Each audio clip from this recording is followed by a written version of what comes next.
গ্রেটরা বোধহয় এমনই হন। গ্রেটরা কখনো নিজের ভুলটাকে আগলে রাখেন না, নিজের ভুলটা অকপটে স্বীকার করেন। ক্রিশ্চিয়ানো রোনালদো ফুটবলের মাঠে যে জীবন্ত কিংবদন্তি সেটা বলার অপেক্ষায় রাখে না। দেদারসে বলে দিলেন, অবলীলায় বলে দিলেন, এটাই আমার শেষ ইউরো। শুধু বলেই দিলেন না, অঝরে কাঁদলেনও রোনালদো।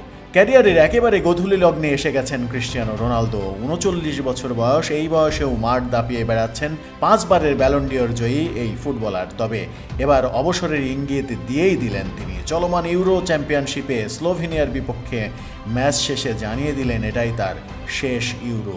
ম্যাচে তার পারফরমেন্সটা তার মনঃপূত হয়নি, এ কারণেই বোধহয় আবেগে তিনি শেষ পর্যন্ত বিদায় বলেই দিলেন। ১ জুলাই ইউরোর শেষ ১৬ ম্যাচে স্লোভেনিয়াকে ট্রাইব্রেকারে হারিয়ে কোয়ার্টার ফাইনালে উঠেছে পর্তুগাল। এর আগে ম্যাচে পেনাল্টি মিস করে কান্না করেছেন অঝরে রোনালদো। ম্যাচ শেষে পেনাল্টি মিস করার প্রসঙ্গে তিনি বলেছেন, প্রথমে বিষয়টি দুঃখের ছিল, তবে শেষে তা আনন্দে রূপ নিয়েছে।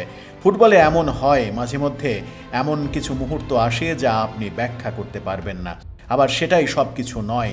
আমি এই পেনাল্টিকে দারুণ সুযোগ হিসেবে নিয়েছিলাম, তবে ওবালাক এটি রুখে দেয়।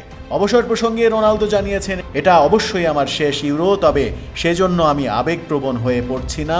যেভাবে সকলে আমাদেরকে সমর্থন করেছেন সেটা দেখে আমি আপ্লুত। ভক্তদের বলতে চাই, আমি অত্যন্ত দুঃখিত। এই জার্সিতে আমি সব সময় নিজের সেরাটা দিয়েছি, সারা জীবন সেটাই করে যাব।